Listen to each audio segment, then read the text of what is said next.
Hola, muy buenas tardes. Probando. Mi nombre es Cari y vamos a estar hablando mi compañero Christopher y yo sobre la minificción y microrrelato, que son dos cosas diferentes y pues sí, son muy interesantes y pues sí. A continuación les voy a dejar con mi compañero Chris para que les explique un poquito y vamos a ir a platicar, a echar el chismecillo. Gracias por la presentación. Bueno, yo me enfocaré más en la minificción. ¿Qué es la minificción? Para empezar, la minificción es un pequeño relato. Microrrelato, ya hablo sobre el microrrelato. Es un pequeño relato que consta de aproximadamente unas 15 líneas, como máximo 15 líneas. Pero lo que no pocos esperarían es que su mínimo podría llegar a ser de 7 frases, 7 palabras, así de corta puede llegar a ser. Y esa es de un cuento, de hecho es el microrrelato más corto que existe, de Augusto Monterroso. Ese cuento es El dinosaurio. Y se preguntarán, ¿y cuáles son esas 7 fabulosas palabras? Y el cuento con el que se debió matar la cabeza, porque estuvo muy largo. Eso sí, vas. Cuando desperté, el dinosaurio seguía allí. ¡Pum! Fue la bomba eso fue muy hermoso, la verdad. Wow, esos efectos especiales, Dios mío, son lo mejor que le ha pasado al mundo del podcast. Honestamente, wow, sin palabras. Me quedé, mira, atónica, mira, sin saliva. No, hombre. Bueno, ahora mi querido Christopher, ¿puedes contarnos qué se necesita hacer para hacer un microrrelato? ¿Cuáles son los elementos que tú necesitas? Pues no sé, el tiempo, la forma en que se hace. Cuéntame por favor más, porque sí me interesa, más por ese efecto. Ay no, buenísimo. Sé que mis efectos especiales son muy hermosos y gracias por tus comentarios. Bien, les hablaré sobre los requerimientos, las cosas que necesitarías para armar un microrrelato que sea bueno.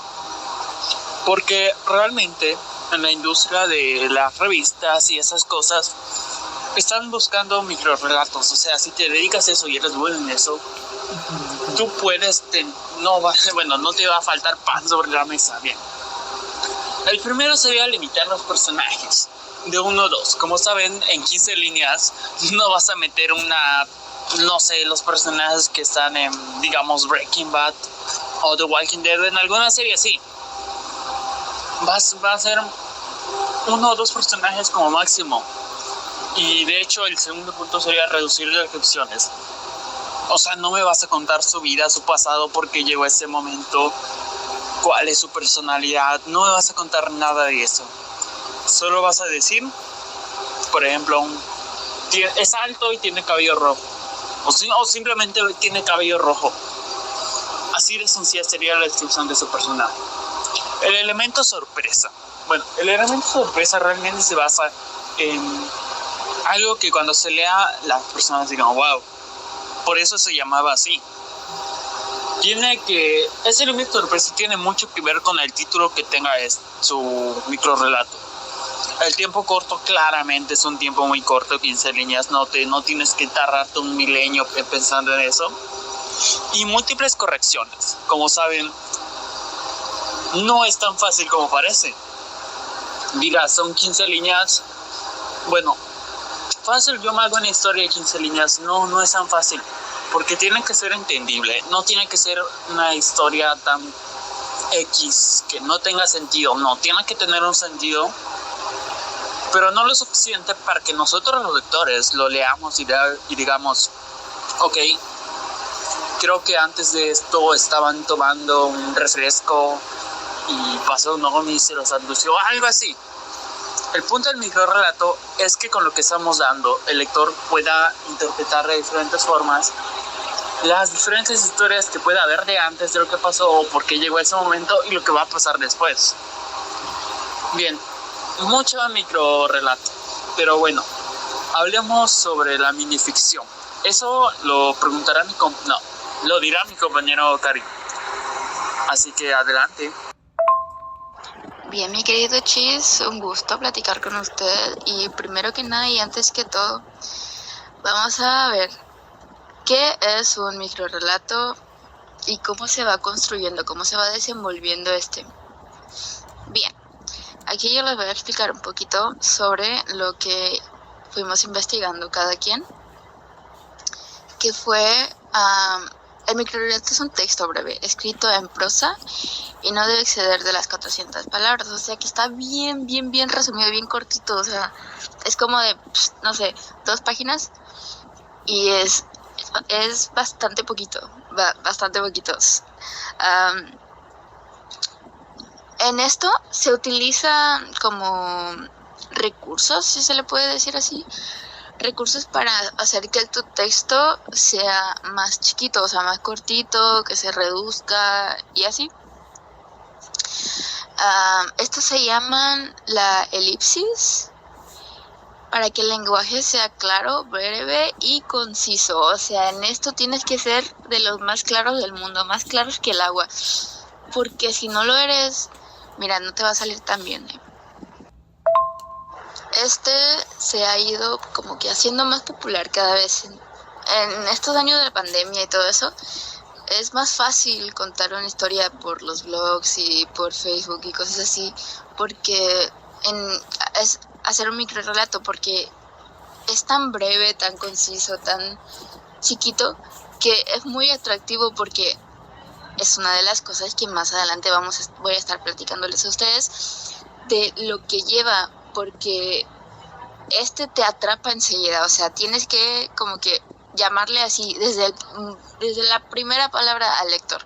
Tienes que llamarle la atención, porque si no, pues mira, no va a jalar tu microrrelato, la verdad. Este subgénero narrativo pues no es tan de que reciente, ya lleva sus añitos, pero este es mencionado por primera vez por José Emilio Pacheco en 1977, y ya desde la literatura simbolista y modernista de Rubén Darío, pues ya como que dio el pum pum arribotota y pues ya como que pegó más y se dio a conocer más. Wow, 1977, eso ya es ya lleva un buen rato. Estuvo muy interesante, la verdad. Pero tengo una pequeña duda. ¿Cuáles son las características de la minificción? Porque ya de todo lo que me has contado, pues sí, ya me causó intriga, la verdad. Sí, se me escucha interesante. Me causa una cierta... Bueno, se me olvidó la palabra. Pero bueno, ¿cuáles son sus características? Pues básicamente, mi querido Chiswis, como ya había dicho, es breve, es conciso, tiene bien pensada la trama, o sea, no es algo de que digas una historia así bien rapidilla de Wattpad, no, o sea, como digo, tiene que atraparte desde el momento 1. Se debe de pensar en el tipo de lector a quien va dirigido, si va hacia adolescentes, hacia niños, hacia adultos, etc. Para que esta persona llegue a comprender el mensaje, porque pues no es lo mismo, como tú ya sabrás, cuando le hablas a un adulto o cuando le explicas algo a un niño, porque pues es muy diferente cómo lo van entendiendo pues en su tiempo, ¿no? En su tiempo de que algunos son más maduros que otros, etc. No es específico de eso, no es específico de los adultos ser maduros, pero pues ahí como que vas entendiendo un poquillo la cosa. Transmite una historia completa, o sea, como que, o sea, lo que quiere decir es que no lo deja de que esta historia continuará, no, o sea, ahí termina esa historia. Se debe conocer al lector para establecer una conexión, para que permita que esta historia sea completa. Pues se tiene que llevar a cabo las situaciones de vida de personajes, cuáles son los personajes descifrables, diálogos. Es muy importante la historia, entonces sí. Tienes que pensarla muy bien. También nos aporta que, pues, el título debe ser llamativo. Como en cada cosa que tú vayas a publicar, obviamente el título debe ser llamativo, pero en esto es aún más, porque pues te tiene que llamar mucho la atención, porque como es bien cortito, pues es más fácil de leer para las personas que no les gusta leer. Desempeña una función más importante que en otros textos narrativos, ya que esta presentará la situación o trama de manera que el lector una los hilos narrativos del escritor. Entonces sí, como que el título de que, no sé, la muerte de Samara, ¿no? Pues ya obviamente te dice que se murió Samara, ¿no? Pero pues la historia, ahí es lo que te va a llamar la atención. Genera tensión desde el principio, como dije, pues la muerte de Samara, ¿no? Ya generó la tensión, ya como que te atrajo visualmente. Obviamente cuando habla de muertes, pues es bien, de que la gente es bien morbosa, ¿no? Pero pues ya tienes captada la atención del lector, ahora pues ya tienes que desarrollar más el personaje y la historia.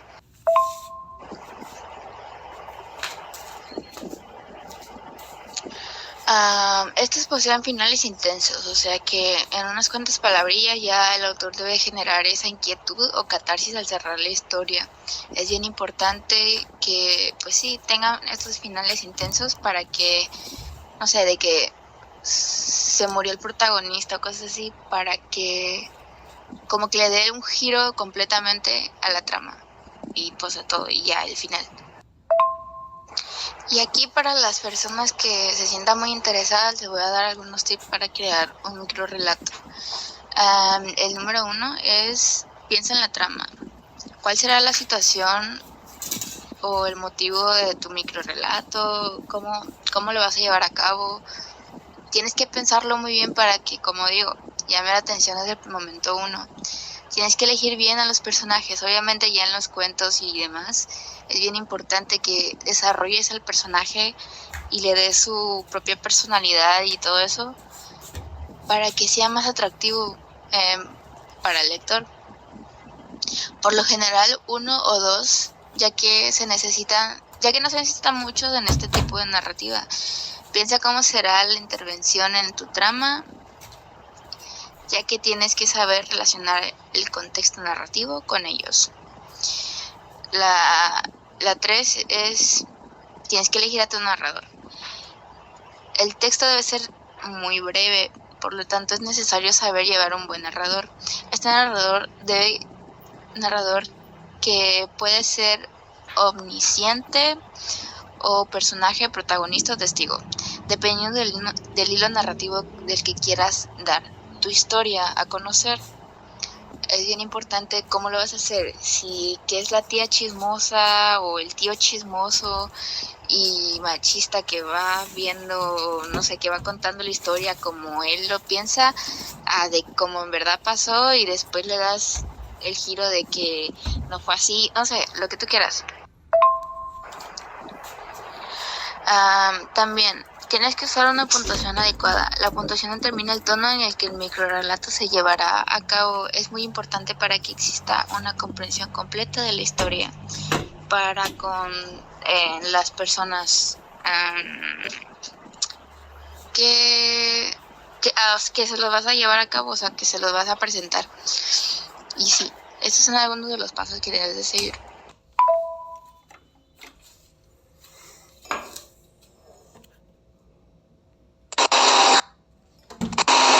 Bien, wow, me encantó. Se ve que andas inspirado, porque con todo eso de tu explicación ya me superaste en todo el tiempo que yo hice.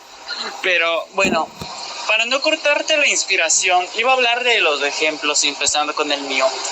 Pero como veo que estás muy inspirado, le estás dando con todo, me gustaría que empieces tú, si pues claro, no te parece mal, con tus ejemplos. Sí, bueno, Ya se usa, si no, pues empiezo yo. ¿Usted? Bueno, ya notando que, no traes muchas ganas de empezar con los ejemplos, empezaré yo.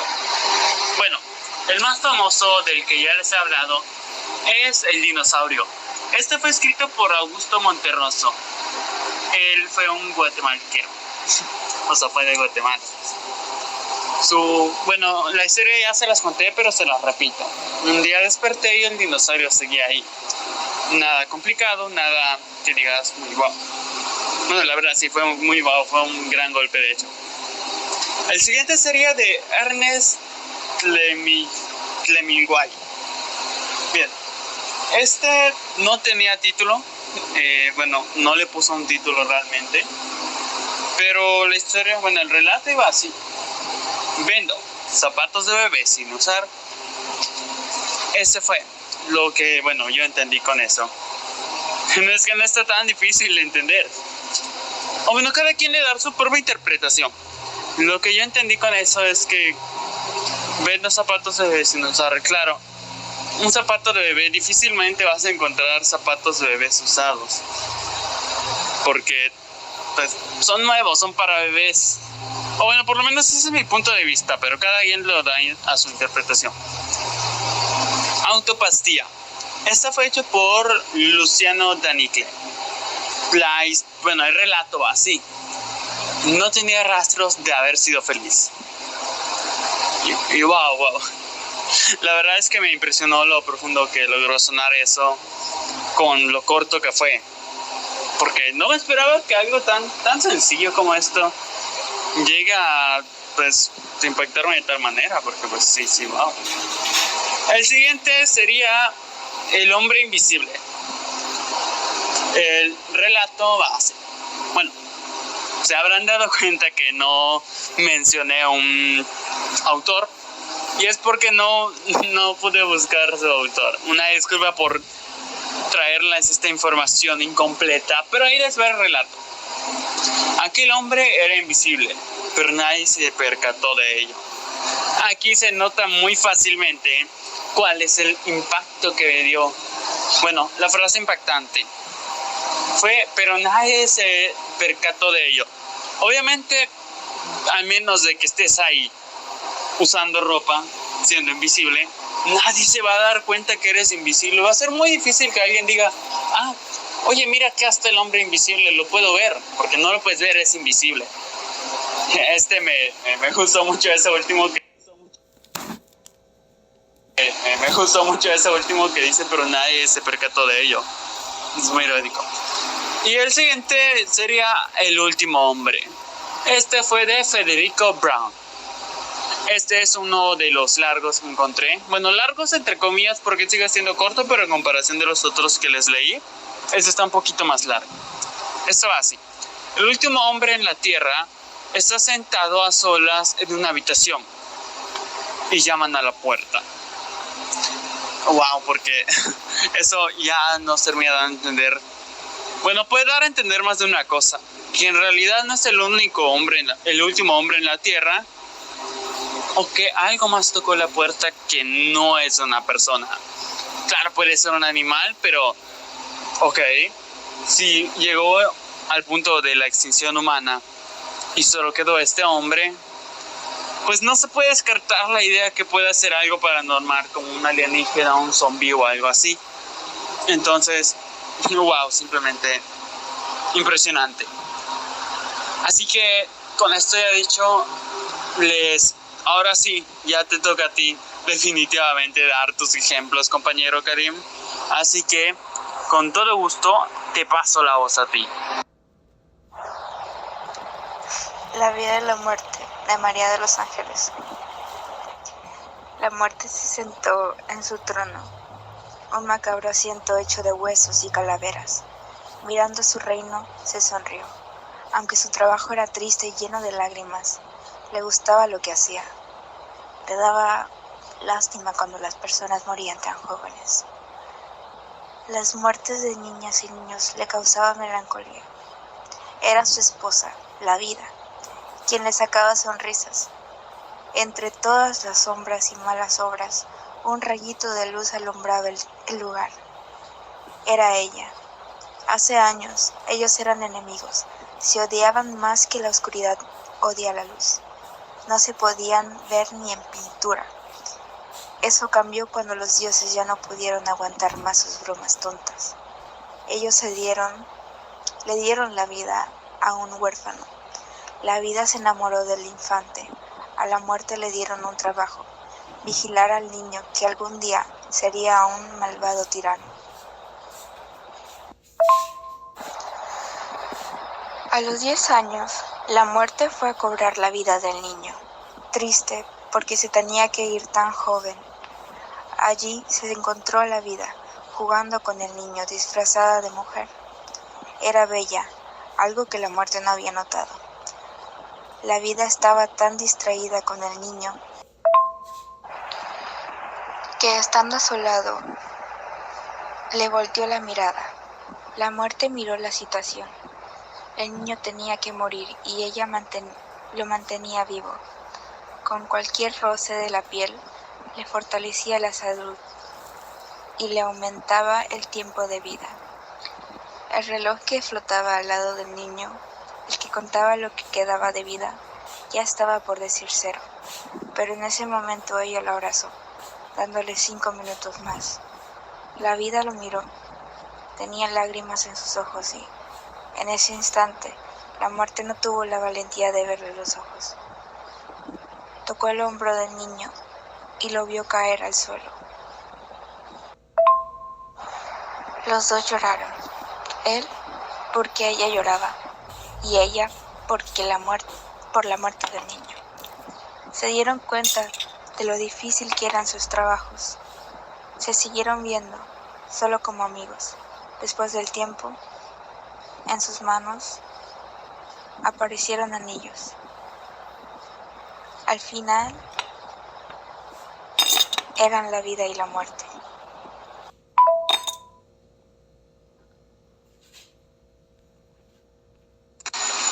Bueno, eso fue todo por nuestra parte.